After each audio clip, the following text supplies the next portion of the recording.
السلام ورحمة الله وبركاته. يا ربي بالمصطفى بلغ مقاصدنا واغفر لنا ما مضى يا واسع الكرم. يا ربي بالمصطفى بلغ مقاصدنا واغفر لنا ما مضى يا واسع الكرم. لم يهد لمقتضاها مطلقا أبدا وما تثاب أصلا في مدى الزمن. يا ربي بالمصطفى بلغ مقاصدنا واغفر لنا ما مضى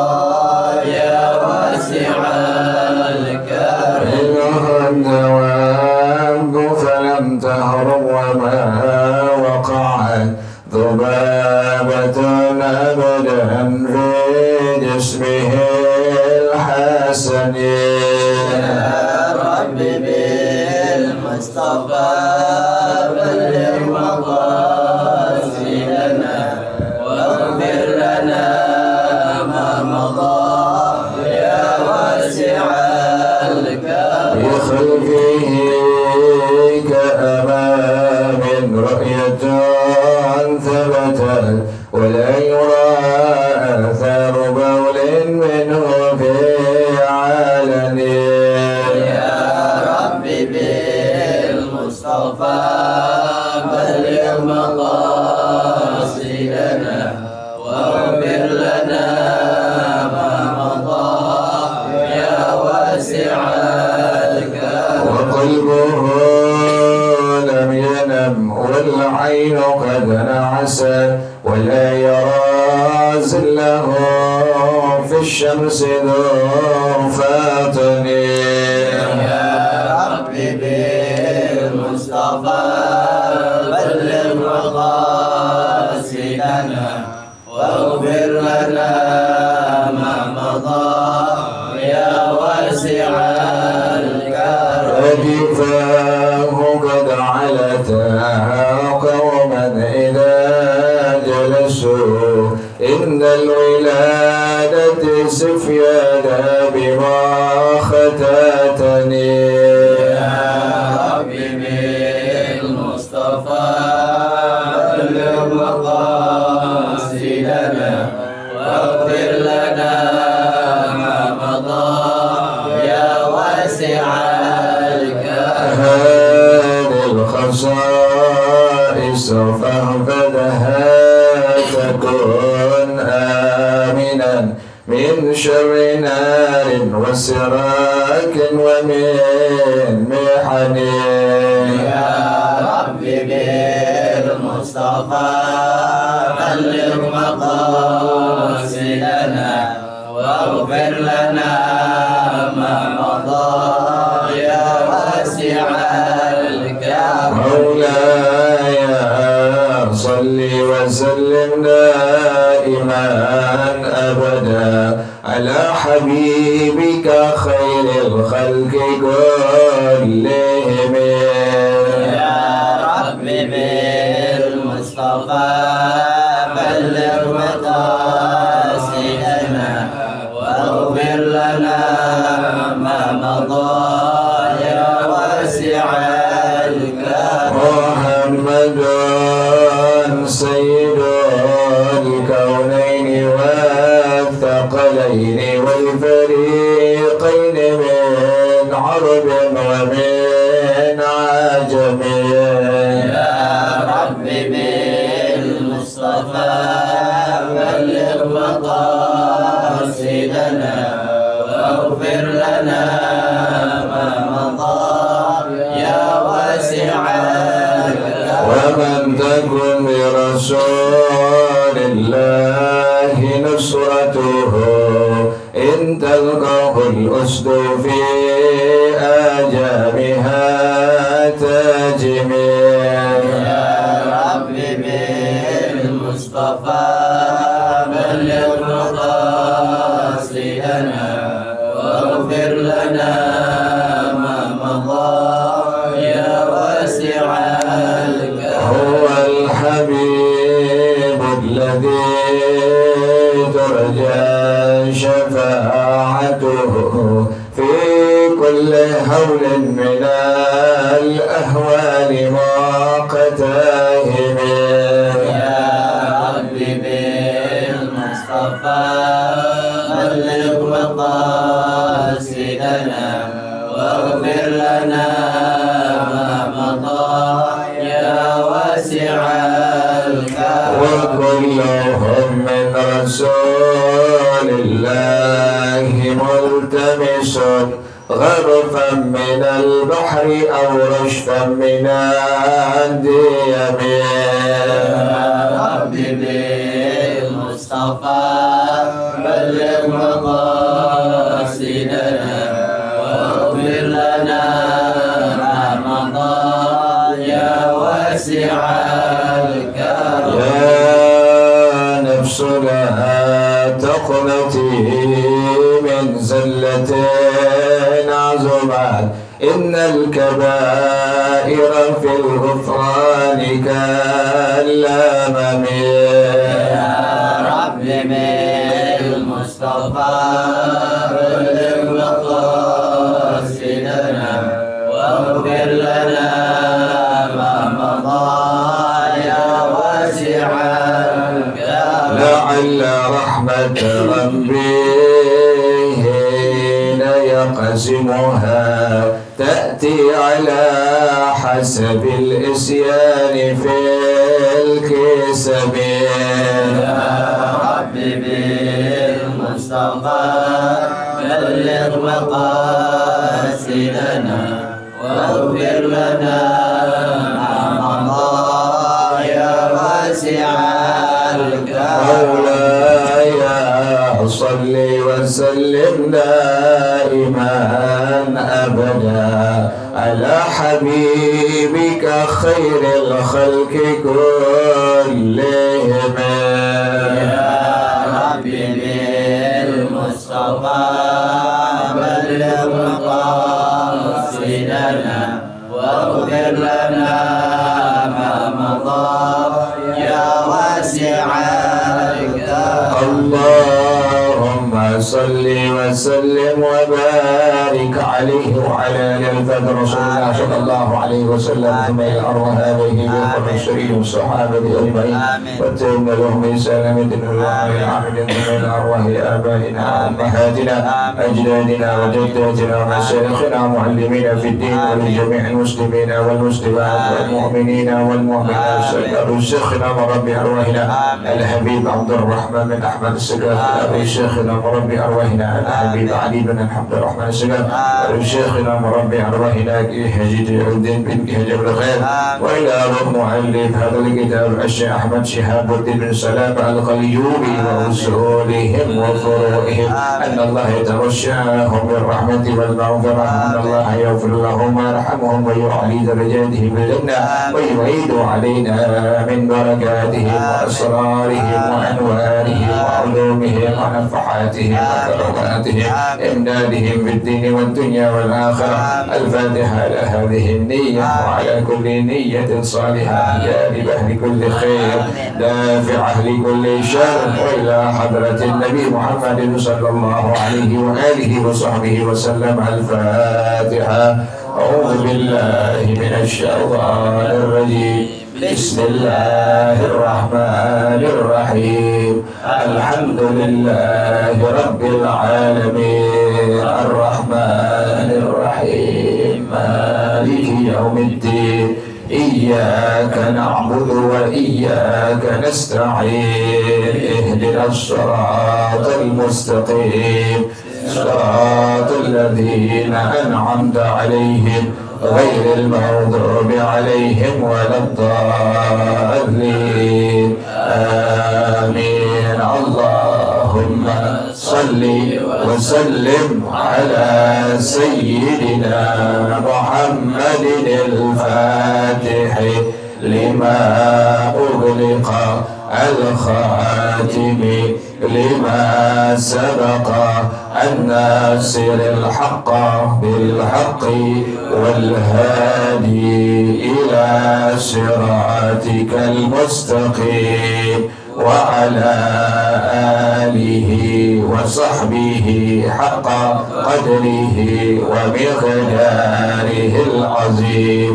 اللهم أخرجنا من ظلمات الوهم وأكرمنا بنور الفهم وافتح علينا بمعرفة العلم وحسن أخلاقنا بالحلم وسهل لنا أبواب فضلك وانشر علينا من خزائن رحمتك يا أرحم الراحمين. بسم الله الرحمن الرحيم. الحكاية الثالثة عشرة بعد المئة العفة وشرف النفس حكي أن الأمير إمارة بن حمزة جاء إلى الملك المنصور فأجلسه عنده وكان ذلك في يوم نظره للمظالم وقام رجل على قدميه ونادى بصوته يا أمير المؤمنين أنا مظلوم.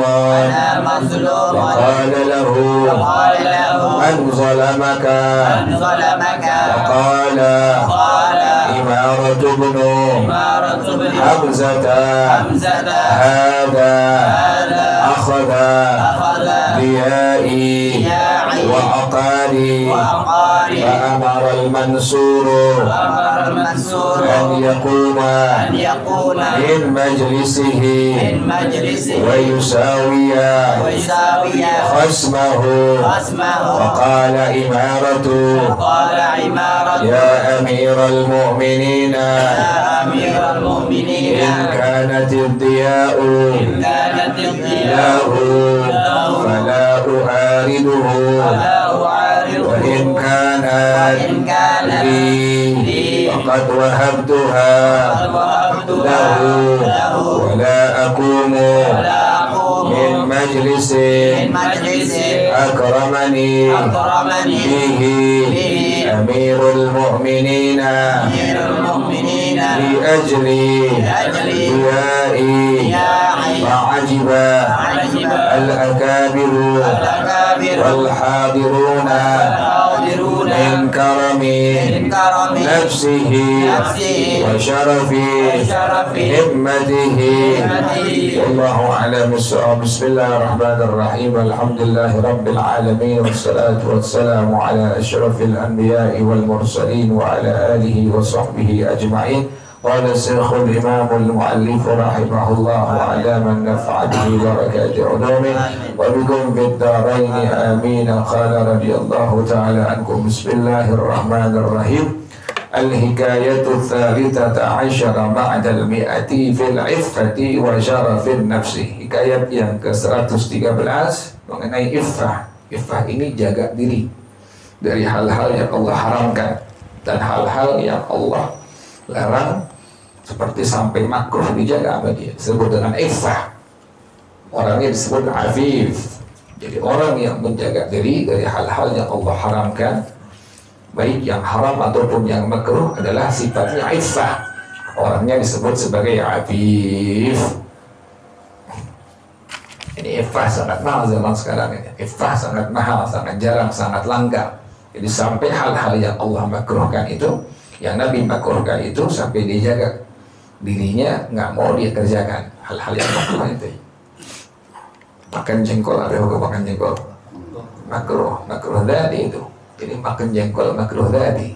Zat jengkolnya makruh. Makan pete makruh. Makruhnya makruh tadi.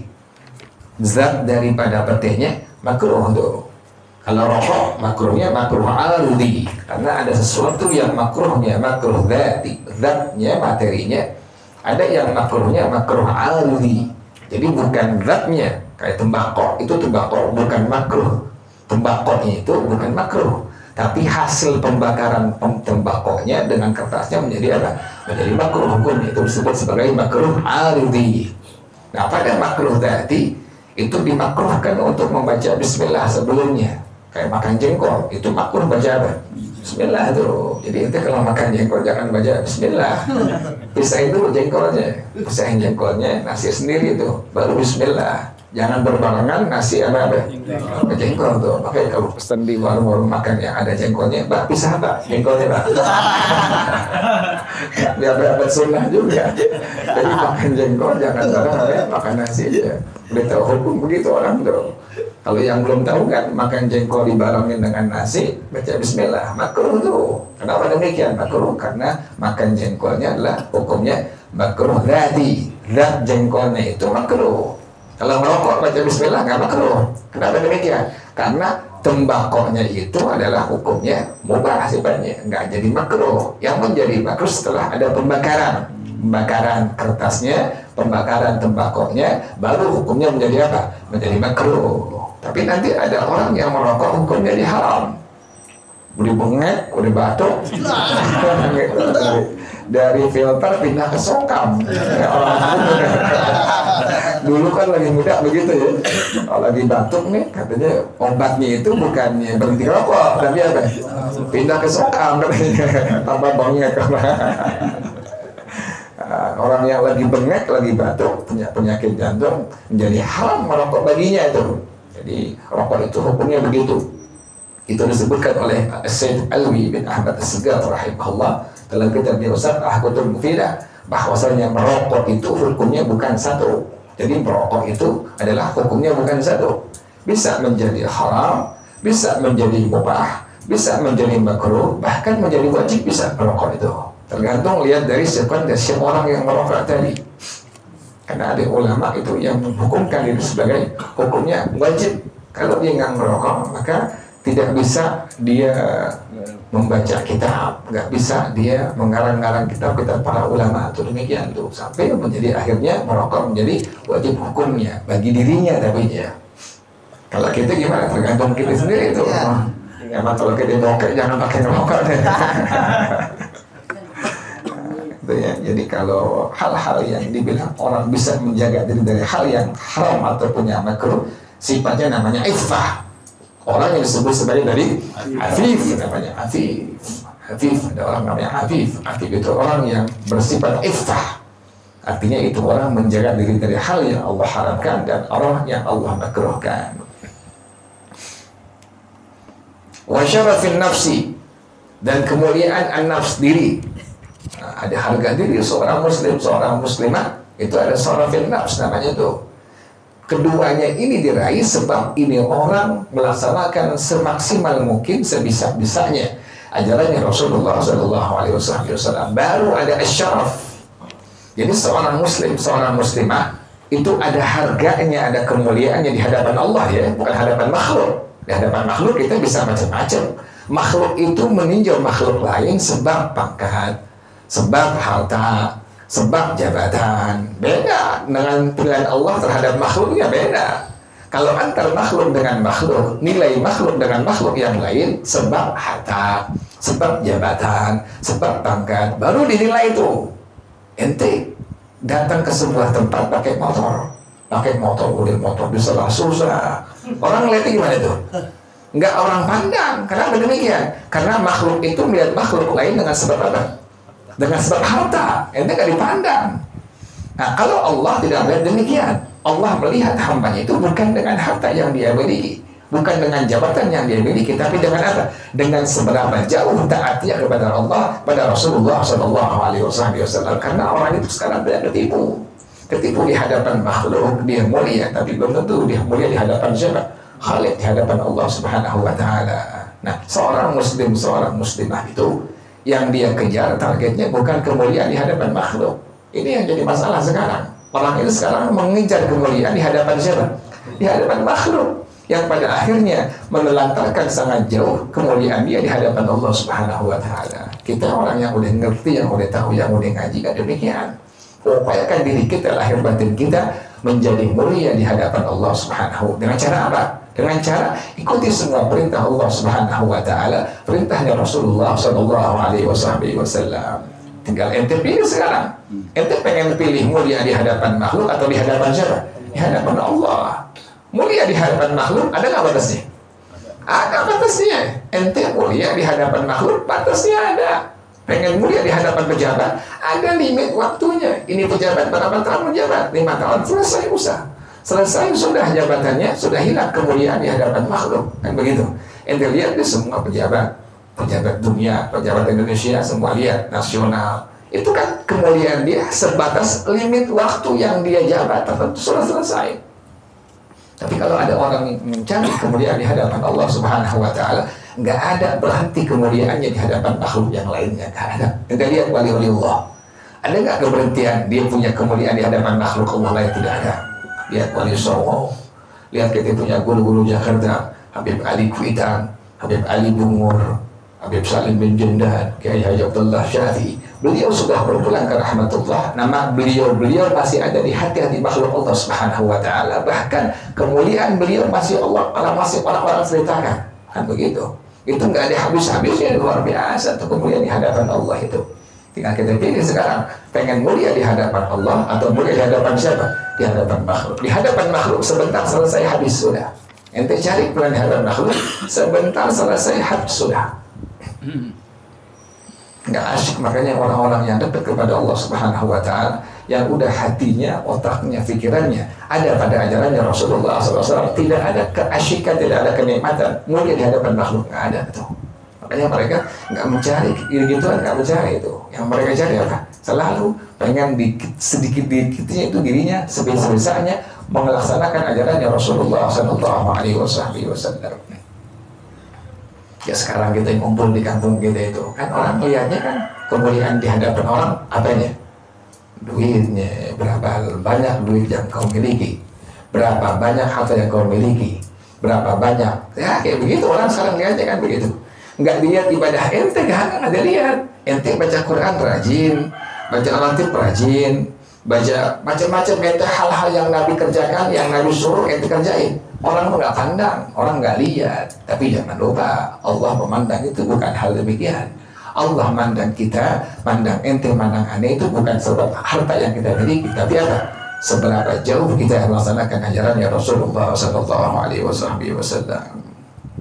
Karena gimana orang ngejar mulia di hadapan makhluk, tapi di hadapan Allah makhluk kebanyakan berlomba-lomba mengejar dirinya mulia di hadapan makhluknya Allah Subhanahu wa taala. Ya Allah, kita yang mengerti kita, ya Allah, kita mundur gitu, bertatur, nggak mau gitu lah.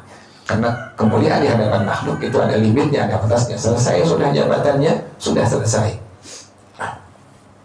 Nah ini kisah yang ke-113 mengenai tadi apa? Iffah. Iffah itu seorang muslim, seorang muslimah menjaga dirinya dari hal-hal yang Allah haramkan, bahkan yang Allah makruhkan dia jaga dirinya. Wa syarafin nafsi, kemuliaan diri.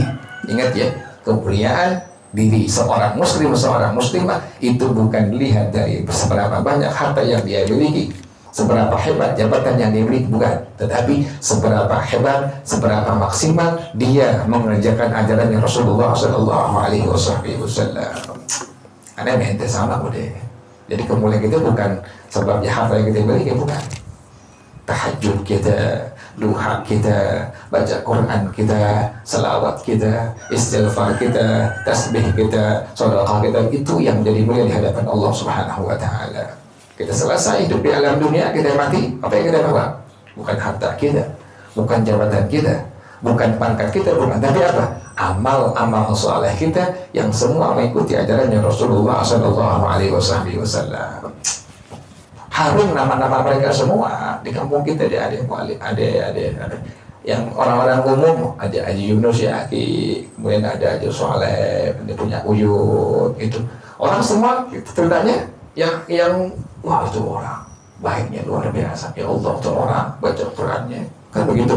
Jadi kemuliaan mereka akan berhenti tuh, sampai anaknya cerita, sampai tetangga cerita, sampai kerabat cerita kemuliaan mereka. Kenapa demikian? Yang mereka kejar kemuliaan bukan di hadapan makhluk Allah Subhanahu wa ta'ala, tetapi apa? Kemuliaan di hadapan Allah Subhanahu wa ta'ala. Nah, kita contoh yang kayak begitu. Anda mente kan bakal mati gitu. Bakal mati gitu. Emang ada yang mati di sini? Mati semua gitu. Bakal menghadap Allah Subhanahu wa ta'ala, dihadapkan nanti, dihadapkan di hadapan Allah semua yang kita kerjakan selama hidup di alam dunia.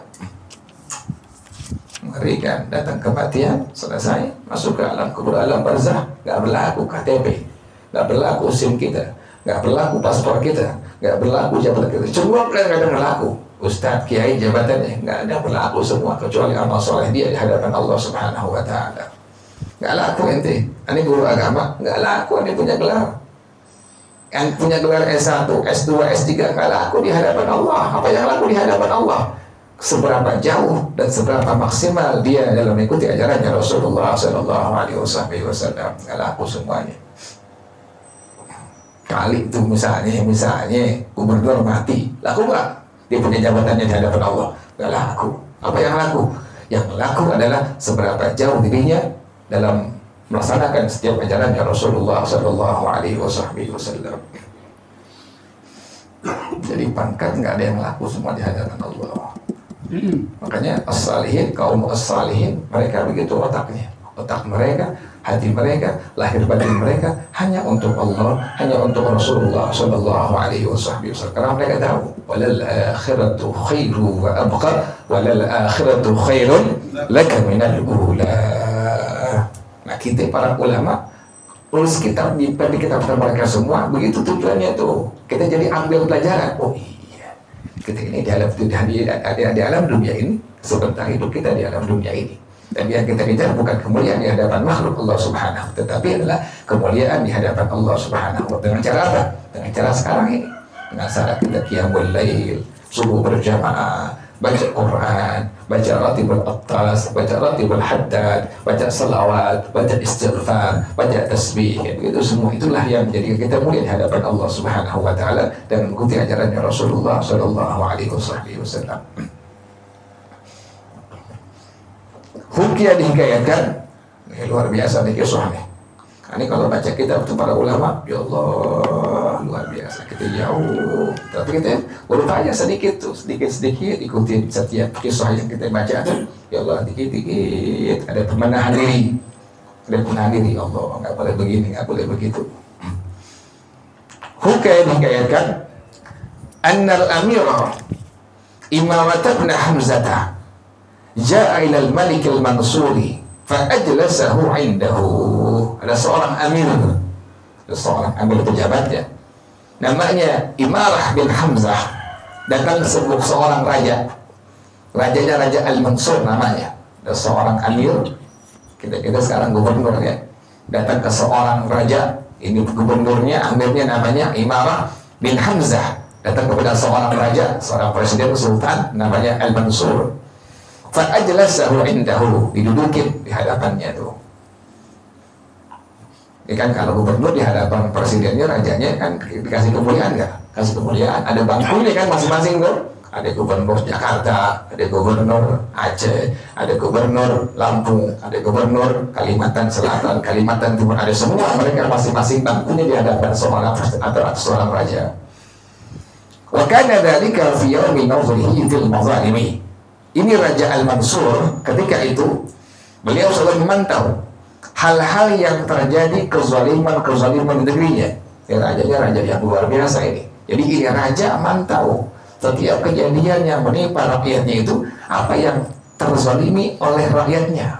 Perhatiin tuh, perhatiin. Jadi benar-benar luar biasa ini Raja Al-Mansur. Jadi setiap hal yang kejadian yang membuat teraniaya, tersakiti, terganggu, terzalimi rakyatnya, beliau langsung bertindak ini raja. Luar biasa. Faqama rajulun ala qadamaihi. Datang seorang rakyatnya nih, warganya datang, ngeluh ngadu. Wa nada bi sautihi, langsung diangkat suaranya ini. seorang rakyatnya, warganya datang di hadapan Raja Al-Mansur, langsung dia berseru dengan suara yang sangat keras, "Ya Amirul Mu'minin, ana mazlumun." Wahai raja aku, wahai raja kami, saya seorang yang terzalimi. Langsung ngadu, langsung ngeluh. Faqala lahu, Raja Al-Mansur bilang, "Siapa man zalamaka? Siapa yang menzalimi engkau?" Ada seorang warga datang kepada Raja Al-Mansur, dia datang, langsung dia bilang, "Ya Amirul Mu'minin, ana mazlumun." Wahai raja kami, wahai raja aku, saya adalah seorang yang terzalimi, teraniaya. Langsung ditanya, "Siapa yang menzalimi engkau?" Faqala, ini warganya, ini rakyatnya langsung bilang, "Yang menzalimi aku Imaratu bin Hamzah, hada akhradiyai wa aqari." Itu, engkau punya gubernur. Tadi siapa namanya itu? Imarah bin Hamzah. Dia mengambil sawah aku dan mengambil tanah aku. Didakwa di hadapan Raja Al-Mansur ini. Wahai raja kami, engkau punya gubernur yang bernama Imarah bin Hamzah. Dialah yang menzalimi aku. Dia ambil sawah aku, dia ambil tanah aku. Oh, disalahin sekarang begitu enggak? Diambil tanah rakyat, diambil sawah rakyat. Fa'amar al-Mansur an yakuma min majlisi wa yusawiya khasmahu. Langsung Raja Al-Mansur dia langsung menyuruh diri ini daripada tadi siapa itu? Imarah bin Hamzah, dari tempat duduknya diri kau. Wa yusawiya khasmahu. Langsung menyuruh apa? Untuk meluruskan setiap daripada pertengkaran atau dakwakan dari tadi rakyatnya itu yang telah mengakui bahwasanya sawahnya, tanahnya diambil, diserobot oleh Imarah bin Hamzah. Karena perusahaan kau kepada itu rakyat. Luar biasa ya, raja ini luar biasa ini. Disuruh langsung Imarah bin Hamzah, seorang gubernur, nggak dipermaluin nggak, suruh kelarin, bener nggak tuh? Dia ngambil, dia nyerobot tadi apa tuh? Sawah ini orang atau tanah ini orang, bener nggak?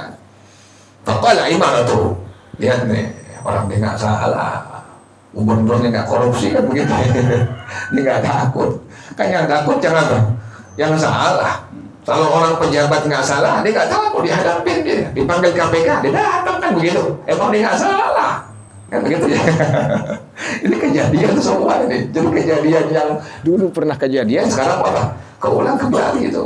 Jadi gubernur atau yang bilang al-amir yang jujur itu demikian tuh. Allah coba di alam dunia tuh. Sampai ada orang yang ngakuin tadi kepada Imarah bin Hamzah, dia dizalimi olehnya, diambil sawahnya, diambil apa tadi? Diambil tanahnya. Disuruh bangunin Imarah bin Hamzah oleh Raja Al-Mansur. Selesai engkau punya permasalahan dengan itu orang.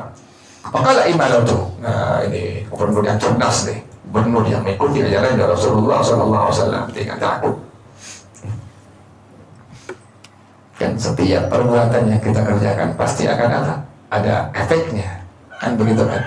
In ahsantum li anfusikum wa in asatum falaha. Udah pasti itu. Kita nanam mangga, bibit mangga, pasti pohon apa yang tumbuh? Pohon mangga pasti. Kita nanam bibit belimbing, pasti yang tumbuh pohon apa? Belimbing, apa salah tuh? Kita nanam kebaikan, yang bakal tumbuh apa? Kebaikan semua, apa bakal salah. Namun keburukan yang bakal tumbuh, keburukan juga bakal salah tuh. Ente udah lurus, ikutin ajarannya Rasulullah SAW. Nggak tahu ada orang yang fitnah ente, dia maju deh. Jangan pakai jadi galau. Ente lurus, ikutin ajarannya Allah, ajarannya Rasulullah SAW. Ada yang fitnah ente, kanan, kiri, depan, belakang, dia maju deh, tetap istiqamah, ikutin ajarannya Rasulullah SAW. Jangan bergeming, jangan kita hiraukan, biarin aja udah. Anjing bergonggong, kafilah berlalu, biarin aja udah. Ente difitnah begitu, difitnah begini, begitu, macam-macam, biarin, tetap ikutin ajarannya Allah, ajarannya Rasulullah SAW. Istiqamah terus, karena yang ente tanam kebaikan, jadi nggak bakal salah. Tumbuhnya pohon apa? Pohon kebaikan juga. Jadi ini Imarah bin Hamzah dia nggak takut. Pas ada orang yang mendakwakan tadi telah mengambil tanahnya, mengambil sawahnya di hadapan raja, ente dia nggak takut. Langsung dia bangun, maka dia bilang kepada Raja Al-Mansur, Ya Amirul Mu'minin, wahai Raja Al-Mansur, in kanatid diya'u lahu fa'ariduhu. Kalau itu tanah atau sawah tadi adalah milik itu orang yang tadi mendakwakannya, maka saya tidak akan merebutnya. Kalau itu tanah, itu sawah adalah miliknya, saya nggak bakal mengambilnya. Kan begitu.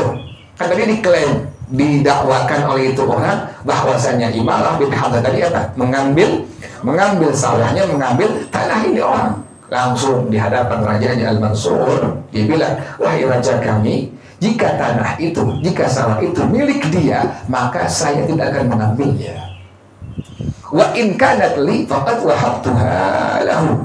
Kalau milik aku sudah berikan kepadanya. Kan luar biasa itu. Kalau itu tanah adalah miliknya, maka saya tidak akan apa? Mengambil dari itu orang. Tapi kalau milik saya, maka saya akan apa? Memberikan kepadanya. Kan luar biasa tuh. Gentleman gubernur deh, nggak takut dia. Artinya apa? Diambil itu tanah, itu sawah, karena bukan milik itu orang, kan begitu. Diambil itu sawah, itu tanah, karena bukan apa? Milik itu orang. Nggak mungkin raja atau gubernur yang memang adil itu berbuat zalim pada rakyat. Nggak mungkin. Difitnah di gubernur nih. Sekarang kejadian kayak gitu. Sekarang kejadian. Dia nggak takut tuh, dia nggak takut itu gubernur. Dibilang begitu kepada di hadapan Raja Al-Mansur, kalau tanah sawah ini miliknya, saya tidak akan merobotnya, tidak akan mengambilnya. Tapi kalau milik saya langsung akan berikan kepadanya. Kan luar biasa. Ente punya tanah siapa? Tanah ente pribadi. Kemudian orang lain mendakwakan bahwa ente mengambil tanah dia, padahal tanah siapa itu? Tanah ente sendiri. Maka ente bilang di hadapan raja, di hadapan misalnya, di hadapan hakim, wah, kalau seandainya ini tanah miliknya, saya tidak akan merobotnya. Tapi kalau tanah ini milik saya akan apa? Berikan kepada itu orang. Kan luar biasa. Kita nggak begitu banget, kita nggak begitu banget ya. Kita nggak bisa begitu. Masa tanah kita kan kasih orang, nggak mungkin kan. Tapi ini luar biasa ini. Kalau itu tanah miliknya, saya tidak akan merobotnya. Tapi kalau tanah itu milik saya akan langsung berikan kepadanya. Wala akunu bil majlisin aqramani bihi Amirul Mu'minin li ajli dhiyai. Saya tidak akan bangun dari tempat yang raja atau sultan telah memuliakan aku dengan tempat sebab tanah yang saya miliki. Jadi tanah yang tadi diklaim, didakwakan katanya diambil dari itu gubernur, ternyata tanah siapa itu? Tanah itu sendiri, bukan tanah rakyat tadi yang apa tadi? Yang mendakwakan bahwa tanahnya diambil tadi, diambil oleh gubernur tadi itu. Nah, kan luar biasa zalimnya tuh. Yang zalim tadi siapa ini? Rakyat. Fitnah gubernur di hadapan raja itu. Saya enggak bangun dari tempat yang telah engkau muliakan aku dengan ini tempat, wahai raja, li ajli dhiyai, sebab tanah yang saya miliki. Makanya zaman sekarang ente sekecil apapun tanah yang ente miliki mesti ada apa? Legalitas dari apa? Kenegaraan mesti ada tuh. Ente punya tanah cuma 50 meter, mesti ada apanya? Suratnya. Jangan gampangin zaman sekarang tuh perlu legalitas sekarang. Kalau zaman dulu kita punya orang tua dengan orang tua kita, kakek dengan kakek itu semua amanah. Tinggal lempar panah, lempar batu, lempar kayu, ketahuan segitu jarak dia punya tanah, udah dipatok, saling amanah. Tanah saya, tanah kamu, udah selesai. Nggak pakai apa itu? Nggak pakai surat. Kalau sekarang nggak ada surat, sekarang gimana? Diambil ente tanah ente diwakafin madrasah, diwakafin musola, diwakafin tanah buat masjid, tapi tidak ada apanya, suratnya. Bisa dijual ke musola. Saya jual. Kejadian ada punya saudara, ada punya kerabat itu begitu, dia bikin musola, bikin masjid, nggak ada legalitas secara hukum apa? Hukum negara. Akhirnya di antara ahli waris itu kan beda-beda. Ada yang takut kepada Allah Subhanahu wa Ta'ala, ada yang tidak takut kepada Allah Subhanahu wa Ta'ala. Yang nggak takutnya, kita khawatir nih, langsung diklaim, dibilang mana surat wakafnya, nggak ada. Kita jual bersama-sama, dijual, musola itu dijual. Nah ini ngolahin balik apa? Terkesal apa gitu? Oh akhirnya nggak ada, takut dijual ntar. Masih ada, kalau ada dijual bisa musola ngolahin ntar akhirnya. Iya kan, orang semua takut kepada Allah. Gelap hatinya, gelap pikirannya, udah dengan urusan dunia yang ada, udah selesai. Satu orang kiai sudah diwakafkan madrasah oleh dari bapak ini anak-anaknya, diwakafin, tapi tidak ada apanya, legalitas surat dari negara kita tuh, karena saling amanah ini antara kiai dengan ini orang yang wakafkannya, turun ke anaknya gelap mata. Allah, udah jadi madrasah itu diambil itu, dijual berapa itu luar biasa. Alasannya apa? Tidak ada kekuatan secara hukum negara. Di dunia bebas kata anak, bebas, tapi jangan lupa alisallahu bi ahkamil hakimin. Jangan lupa ada hukum Allah Subhanahu wa taala. Ente mati, itu anak mati, berurusan dengan Allah, bukan urusan dengan polisi, bukan urusan dengan Allah Subhanahu wa taala. Kalau polisi dan hakim dengan jaksa, dunia doang sebentar habis hilang. Tapi dengan urusan Allah Subhanahu wa taala panjang, tidak ada kesudahannya, tidak ada habis-habisnya. Jadi orang sekarang itu begitu, mengejar urusan dunia itu, mengabaikan urusan apa? Urusan akhirat. Dia lupa bakal mati berhadapan dengan Allah Subhanahu wa taala. Kalau kita yang udah ngerti, udah ngaji, dia takut, ya Allah ada remnya, enggak. Nanti gua bakal mati. Nanti dihadapi dengan di hadapan Allah sejak masalah yang mau kerjain, dia takut, udah dikit-dikit membedah dirinya, ya Allah nggak mau. Sampai ada orang saleh yang di waktu ngerjain maksiat diambil lilin, dibakar lilin, kemudian dibakar jarinya. Ya nafs, ittaqillah. Wah ini aku takutlah kepada Allah. Kalau api yang di alam dunia menyakitkan, dia punya apa itu? Jari tangannya, apalagi api apa? Api neraka, ya Allah Subhanahu wa ta'ala. Sampai begitu, as-salihin begitu, orang-orang saleh. Kita nggak begitu, itu sakit dibakar gitu. Itu orang saleh begitu, saking takutnya Allah. Dia udah mau ngerasain itu api dunia aja, udah bikin sakit hatinya, udah bikin sakit dirinya, apalagi api apa? Api neraka, ya Allah Subhanahu wa ta'ala. Jadi kita kalau ada tanah-tanah yang bukan hak kita, kembaliin aja udah. Ada orang mengklaim, pada orang mendakwakan, itu tanah gue, ambil. Ini ada suratnya, ambil. Dia lupa tuh, bukan sejengkal yang diambil, tapi sampai 7 lapis apa? Bis tanah bumi ke bawah tuh yang diambil, yang bukan hak dia itu, biarin aja udah. Sejengkal diambil, jangan lupa ke bawahnya itu, bawah panjangnya luar biasa itu. 5 meter, diklaim, didakwa tetangga kita bilang, tanah gue, ambil, udah. Oh, kita udah bilang, ini suratnya nih, ketahuan dari BPN ya, BPN ketahuan suratnya ini tanah aneh di sini, enggak ada tanah ini ambil. Jadi lupa tuh, 1 meter yang diambil ke bawahnya berapa tuh? Ya Allah, mengerikan di hadapan Allah. Jadi kita kalau mengerti, dia tahu, Anda punya orang tua, itu tanahnya diambil, dijual. Orang tuanya ketawa, nggak marah, nggak apa. Atau dia bilang, dunia sebentar, urusan dia nanti di hadapan Allah panjang di akhirat. Allah, mengerikan. Sejengkal yang diambil, apalagi diambil puluhan meter, ya Allah, mengerikan di hadapan Allah Subhanahu wa ta'ala. Nah ini dia punya gubernurnya kagak takut ya, langsung dihadapin, dibilang begitu. Langsung pas mendengar jawaban tadi di hadapan gubernur lainnya, fa'ajibal akabiru wal hadiruna min karami nafsihi wa syarafi himmatihi. Semua gubernur, tokoh-tokoh masyarakat yang ngumpul di kerajaan tadi dan semua orang-orang yang hadir itu, mereka semua kagum mereka. Dari apa? Min karami nafsihi wa syarafi himmatihi. Dari karam. Orang yang dibilang sifatnya karam itu orang yang memberi tanpa diminta, orang yang sifatnya al-i'ta' min ghairi soal, namanya karam sifatnya. Jadi kalau ada ente punya teman, punya saudara, punya kerabat, punya tetangga, ente nggak minta apa-apaan, tahu-tahu dikasih ini orang sifatnya apa tuh? Sifatnya karam. Orangnya disebut sebagai karim. Jadi karim orangnya, karam sifatnya. Allah, atau orang karim, orang juga karim, tetangga aneh karim. Karim itu sifat, karim itu orangnya, orang yang memiliki sifat karam, tanpa diminta sudah apa? Sudah ngasih, sudah berbagi pada orang lain. Entar mereka itu dikasih apa ya, ketanam ya, tuh dia karim tuh.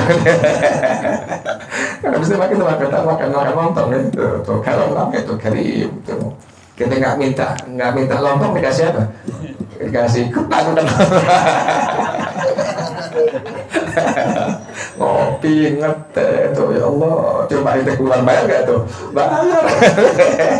Bisa habis 5.000 tuh. Tuh karam namanya orang itu, karam. Orangnya karim namanya tuh. Semua orang hadirin tadi, semua gubernur yang hadir tadi itu semua mereka terkagum-kagum terhadap karamnya, terhadap sifat karamnya itu gubernur, wa syarafi himmatihi, dan kemuliaan dia punya semangatnya itu. Kemuliaan, jangan lupa ya, kemuliaan kita seorang muslim, seorang muslimah bukan dari harta kita, bukan dari jabatan kita, bukan dari pangkat kita, tapi dari apa? Dari seberapa jauh diri kita mengikuti setiap ajarannya Rasulullah sallallahu alaihi wasallam. Wallahu a'lam bissawab. Ya Rasulullah.